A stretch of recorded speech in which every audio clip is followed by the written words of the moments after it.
Are you having a difficult time keeping your child motivated to learn? Is your child not interested or engaged in learning at all? In this video, I will be teaching you how to make your very own token economy system that is the best evidence-based tool to help your child understand the relationship between needing to do work and getting the reward and getting what they want. This helps them to motivate them and want to learn. In this video, you will learn all the steps you need for a positive teaching experience for you and a positive learning experience for the child that you are teaching. In this video, I will go through with you all the steps you need in order to make your own token economy, as well as how to implement it. And at the end, I'm going to give you a free PDF on all the templates of the token economy systems that I show you in this video. Hi, for those of you that don't know me, my name is Liz and I'm from Teaching Kids with Liz.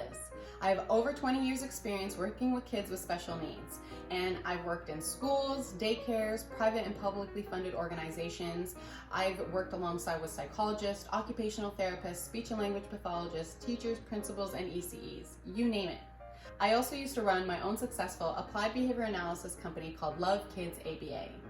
I've been currently homeschooling my kids for the past 8 years, and I've created a program called ABA Your Way to help parents teach your child any skills like increased communication, toileting, brushing their teeth, self-help skills, academic skills, any skills for them to be independent and learn how to live a happy and successful life. If you're interested in joining the ABA Your Way program, please make sure to go to the description and book a call with me so we can determine together if this program is right for you.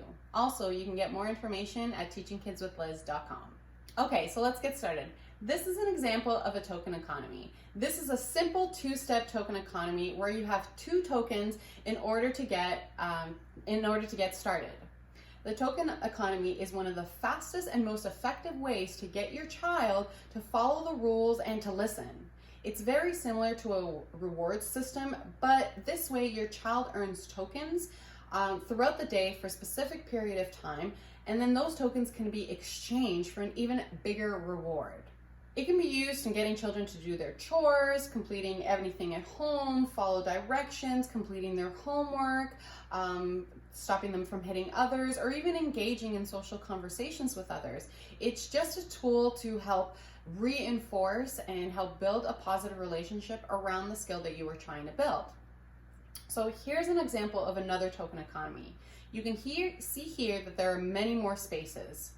Before introducing your token economy, you need to do a couple of things first. Number one, you first need to determine how much work your child wants to do or is willing to do before they get their reward.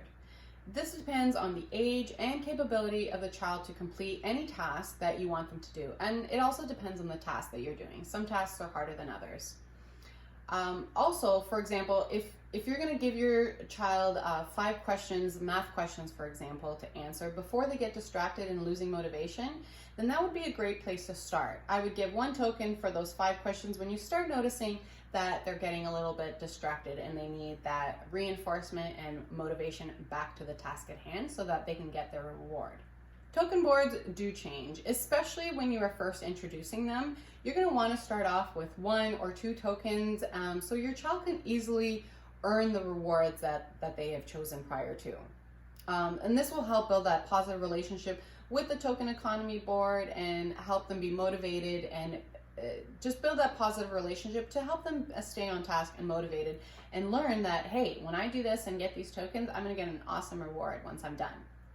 So doing 1 or 2 tokens when you're first teaching is very important when you're first implementing it.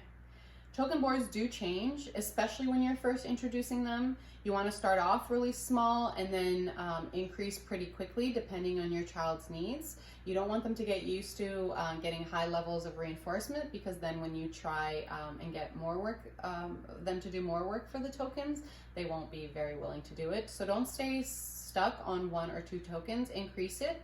And that's why I've made this free PDF for you to be able to print this off and have it easily accessible. I show you, I have a 1 token, 2 token, 3, all the way to 10 tokens. So you can use it in a variety of situations. So check that out, go to the link in the description, and you can have that free template ready for you.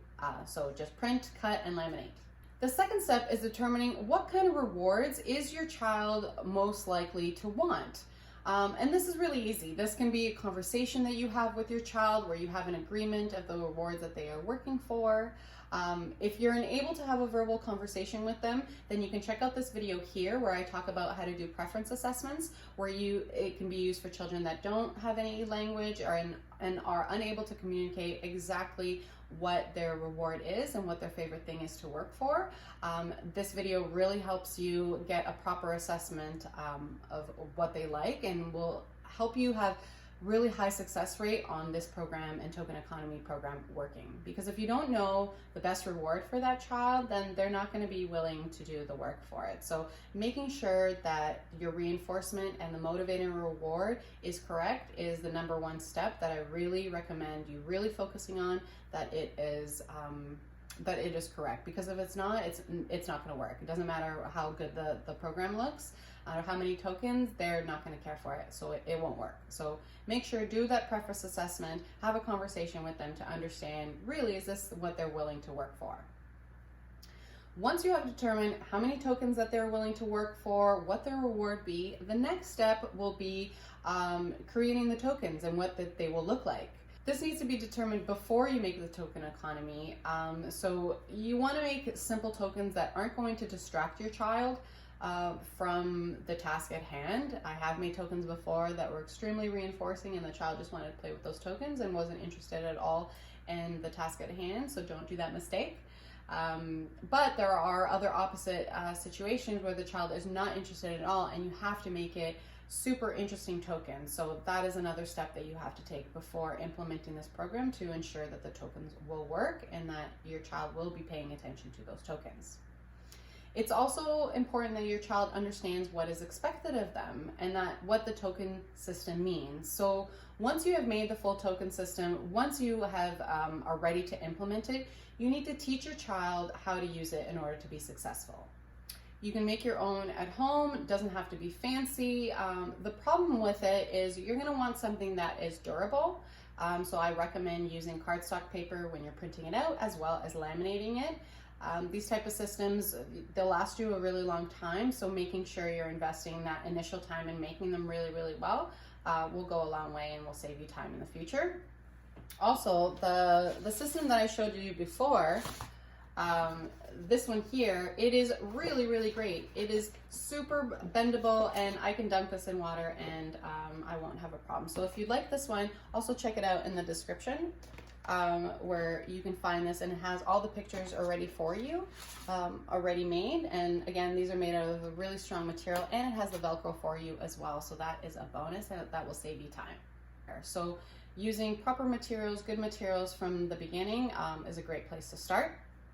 And the tokens can be any picture you want to use, keeping in mind that you want it to be reinforcing, but not too reinforcing for that child that they're going to be distracted by the tokens. But you do want to make it fun and engaging when that child does receive that token. This will also help your child build a more positive relationship with the token board, as well as reinforcing them as they earn it. Okay, so now that you have your token economy board and your tokens that you've decided which ones are best to use, now it's best to decide how many tokens are you going to be using. And really it's just implementing it and figuring out what's going to work. So at first you want to ensure that there's a high success rate in your child's answers and getting their reward. But again, don't keep that very short. Once that you feel that your child understands that there is a positive relationship there and they're getting it, start increasing the demand, because you don't want them to be stuck on there and then you won't be able to make progress further. Some tips to keep in mind is when introducing it, keep that reinforcement high, but make sure it doesn't last long. You don't want to give 30 minutes for electronics when they only had to do something for 30 seconds. Also reinforce according to the task at hand. And once your child understands what they're doing and they receive the reward, then you are golden. You are on your way to be able to teaching many skills, any skills that you want, and you can apply this token economy for that purpose. Don't be afraid of making mistakes. Try it out, see what works, keep it positive. I would also have on hand 3 different types of token economies to start when you're teaching the process. So have 3 different ones because you might go through them very quickly. As well as when you're starting to see difficulty in the token economy system, don't keep going. increase the reinforcement, change it to a little bit more tokens and quicker response rate that they can get their reinforcement, that will ensure the success rate of the token economy. So always review and make sure that your token economy is being effective. The moment you start feeling that it is not, increase your reinforcement rate. Also, you may want to go back and check the reinforcement assessment and make sure the reward that you're offering is the reward that they want. So going and seeing that video about the preference assessments is very important, and making sure that you're understanding that your child really wants that. If you're wanting to learn more tools and strategies on how to teach your child, make sure you like this video, subscribe to the channel, and don't forget to hit that notification bell button so you get notified of all the new videos coming in. If you're interested in joining my ABA Your Way program, where I can help you teach your child any skill to help them increase communication, self-help skills, toothbrushing, brushing their hair, transitioning from activities, or even this, a token economy on how to implement it properly, give me a call, book a call. It's in the description, and we can speak further and determine if this program is right for you. Thank you so much for watching. I'll see you in the next one.